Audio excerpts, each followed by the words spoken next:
Yo, everyone, how are you all doing? Welcome back to another video on this fine day. Hope it's been great for you guys while I've been gone. I don't want to see too many people missing me. That's just something I wouldn't be able to handle. Anyway, ladies and gents, today we are going to be reviewing an anime that I was not expecting to make this week at all. Literally, for the first time, this is an emergency video. I had something else planned for this week, but I watched a certain anime on Friday that made me drop that plan for another time. And from the title of the video, I'm sure a lot of you would understand. Today we are going to be taking a look at an anime called Oshi. I want to make something clear. I didn't even know this thing existed until one day I decided to go on my anime list just to, like, I don't know, cruise around and stuff. And I saw this anime was the #1 anime on the site with a 9.28 rating. I was just there stunned, like, holy Jesus. I gotta check this out ASAP Rocky. Literally didn't even take me half a second to load up the episode. And after watching the 80-minute first episode, I knew immediately that I wanted to make this video. It's the first time I make a video on an anime before it finishes airing, whether it be a core or a finale of the series. That's how anxious I was to make this video as fast as I possibly can. With that being said though, a spoiler warning must be issued from here on out. I highly recommend you guys go watch the anime for yourselves before you watch this video, because it would honestly suck to have this anime spoiled. So please go watch it. You have been warned. Okay, I think I made it clear enough now. Let me just say that this anime has, for me, the best start I have seen, and is an anime with a potential that I haven't experienced in a long time in terms of like a first release. I don't want to say in terms of a first episode because it's kind of unfair to say that, considering this first episode was around 80 minutes while your average anime first episode is around 20 minutes. But this is an entirely different debate where one side could say that Oshinoko's episode is longer, therefore it doesn't count, while others may say that it should count because it decided to do something more different by knowingly adding more time, knowing that it will help the build up to the story a lot better. So for the sake of simplicity, I'll say that to me, Oshinoko has the best initial release I have ever seen so far. And it's not something I was ever expecting to say before or even while watching at the time, because this episode starts off weird as hell. So you got this doctor dude who was gonna deliver twins to this pop idol who he happens to be a fan of in honor of a patient he once made a promise to. But before he could deliver the babies, he gets yeeted off a mountain into heaven. But God was like, nah fam, you forgot to get my sandwich from the store. Because after that, he gets reincarnated as one of those idol's children, having complete memory of his past life. And that the other girl, his now sister, was the reincarnation of that girl he made a promise to. But he doesn't know who she was in her past life, and she doesn't know who he was in his past life. Like, it's all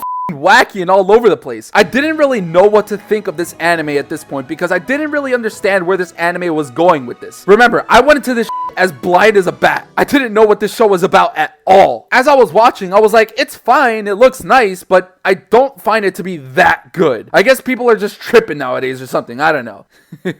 So I just kept watching the show, right? And as the minutes ticked and as the scenes passed, I started to feel more and more intrigued and attached because of, one, the wholesomeness of the characters on display, and two, that whole lying theme. That theme of how so many idols have to be smiling 24/7, acting perfect in front of cameras in every way no matter what struggle they might be going through, and how utterly disgusting the idol industry is in Japan and in a lot of places in the world, and how they treat idols as if they were emotionless robots there for your own viewing pleasure, to the point where even having your own private relationship is frowned upon, letting alone having children at the age of 16. It's a disgusting and cruel world where these idols have to live in, where lying their way through is the only way to get them anywhere, and I is no exception in this case. But as things were progressing, as the characters were growing, we could also see this hope and bond between this supernatural family getting stronger. I was rising in the industry and becoming an even greater presence than she already was. Her bonds and connections with her kids were molding slowly but surely. It was really great to see that in an industry that makes you feel like utter shit,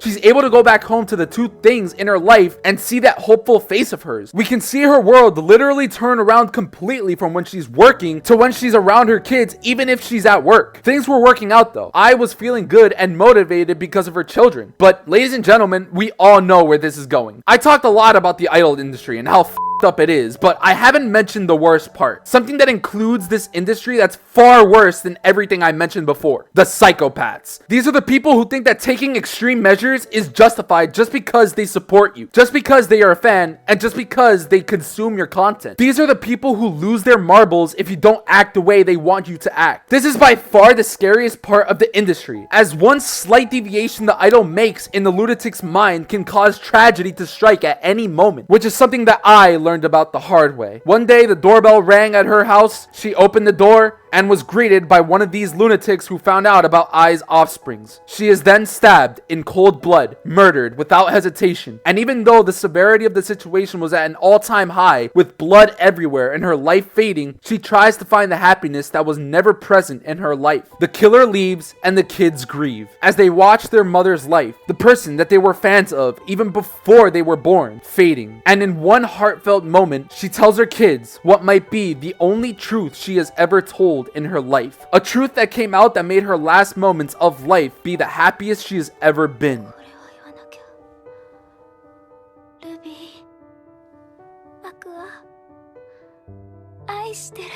Before finally passing.